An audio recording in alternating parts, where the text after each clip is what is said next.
النهارده بقى عاملين شوربة عدس، حاجة كده من الآخر، حاجة كده تدفينا وتغذينا وتهون الشتا علينا. حطي جنبه مخلل، بصل أخضر، عيش محمص اللي انتي تحبيه. مقاديرنا: معانا نص كيلو عدس متنضف ومغسول، ومعانا 3 جزرات وطماطميتين وبصلايه و3 فصوص توم، والتوابل بتاعتنا ملح وفلفل وكمون وشطه حسب الرغبه. ومعانا الميه اللي هنسلق فيها، حله وهنحط فيها الميه والعدس، وننزل بالخضار بتاعنا اللي هو طماطم وبصل والثوم. هنا انا ما بحطش بصل في السلق ولا بحط بطاطس، جربيه بالطريقه دي وهتعجبك.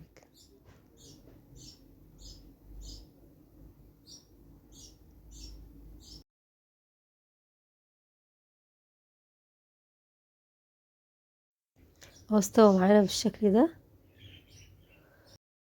هنا هضربه في الخلاط او لو عندك هاند بلندر وارجعه تاني الحل.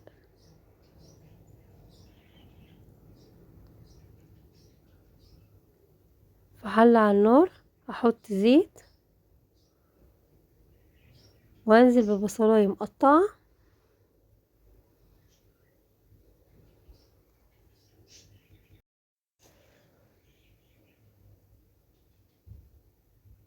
اقلبها تقلبتين كده وانا عايزاها لونها شفاف زي ما هو كده.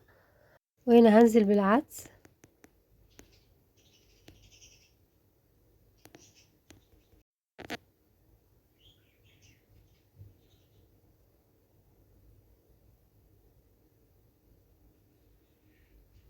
هنا محمرة شعرية هنزل بيها، ممكن تستغني عنها لو ما بتحبيش الشعرية فيه.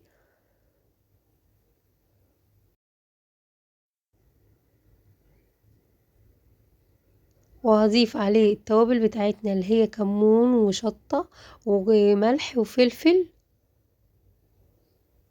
ممكن تستغنى عن الشطة.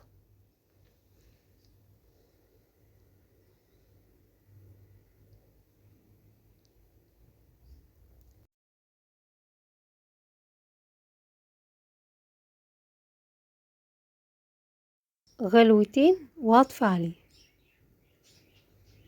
هيبقى بالشكل ده معانا. جربيه بالطريقة دي هيعجبك اوي.